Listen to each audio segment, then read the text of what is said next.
Let's go. I'm with Tegan on this one. Chad. Well, I was much more romantic when I was younger. And I did a lot of things that I saw in the movies. And I did them with a great deal of sincerity. And it generally did not work out very well for me. And it didn't lead to the kind of reaction that I was hoping for. I think the reaction I tended to get was, oh yeah, that's very sweet, which several of you ladies expressed. But it certainly didn't lead to sex, and it didn't lead to a relationship. One of the things that I talk about is, I call it the fundamental rule of attraction, which is that people want what they want, not what wants them. Okay? So there's another principle at play here, which is, see if you follow me on this one. It's not possible for two people to like each other exactly the same amount. Do you guys believe that that's true? Yes. Do you believe that the man should want the woman more? No. So let me talk a little bit more about this. So first of all, we're saying it's not possible for two people to like each other. So if that's true, then that means that there's always somebody in a relationship who likes the other person more, and there's always someone in a relationship who likes the other person less. I call this person the adorer and this person the adored. And they're actually like gender neutral. Like men could be here, men could be here, women could be here, women can be here. And when a person is pursuing, when they're showing interest, what they're doing is they're putting themselves in the position of the adorer. And the adorer is actually where everyone really wants to be, both men and women. I think that that's actually true.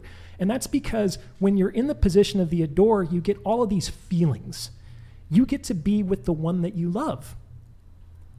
The thought of them makes your heart race. When they don't text, you're worried and you're anxious. When they do text, you're relieved. When you get to see them, you're really excited and you're into it. The person who adores gets to have the emotional experience. The adored doesn't. The adored has a much greater muted emotional experience because this person gets to be with the one that they love and this person gets to be loved by the one that they're with. And that's a very different experience.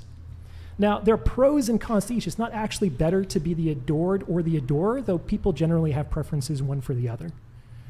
But when a man comes out of the gate with buying flowers and going out of his way, it really does put him in a place of the adorer very early, and it creates a big gap in that attraction because the fact of the matter is that no one has earned that yet. Yeah. And that's why it kind of comes off as untrustworthy. It's because there's nothing that the woman has done yet to demonstrate that she's worthy of his affection.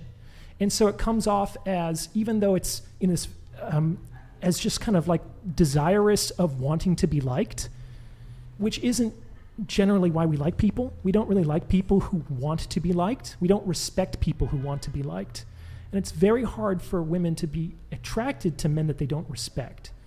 And so by giving unearned gifts, it generally reduces a woman's respect for a man, which over time, they can think it's sweet, they can think it's cute, but these aren't serious contenders for a woman's affections.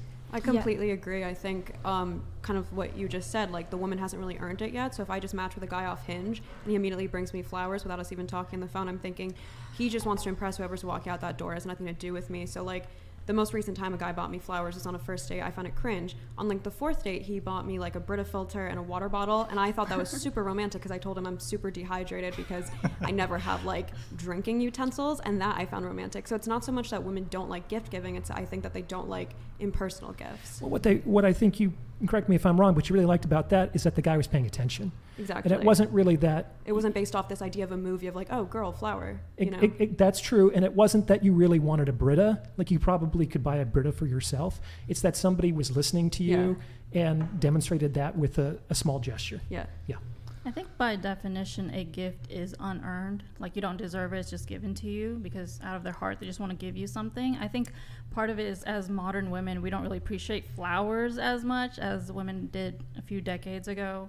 But yeah, if it's a present that they know you specifically want, it feels less generic, you know what I mean? But a gift is a great idea, regardless. It's just, it feels more specific when it feels personalized. Technically, I would agree with that. I think all gifts technically are unearned to the extent that they're true gifts and they don't come with any strings attached.